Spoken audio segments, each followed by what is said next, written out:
Kung makikita natin dito guys, gumagana ang contactor natin. Ang contactor na yan guys, sa baba niyan, dyan nakakabit yung heater natin, yung tatlong wire na yan. Yung tinuro ko, yan na yung wire na tatlo papunta sa ating heater. Yan din yung sa kabila.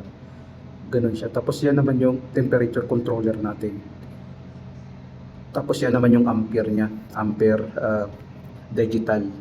Tapos kung makikita mo dyan, pag mahit niya ang 180 na setting mo, automatic yan na yun, mamamatay ang contactor natin. Nasa 176 pa kasi siya. Ganun ang temperature controller na yan. Yan yung controller niya guys, digital. Yan kung makikita natin, gumagana pa rin ang contactor natin. Pati yung isa na rin, gumagana na rin dahil hindi rin niya na-hit ang 180 na ating setting. So 177 lang siya. Dapat 180, mamamatay ang contactor natin. Ganun kasi ang pag-setting yan. Yan naman yung sa ampere natin. Gumana yung dalawang contactor, 61 ampere lang at saka yung isa ay 62 ampere lang. Ganun siya guys, para may idea din yung iba.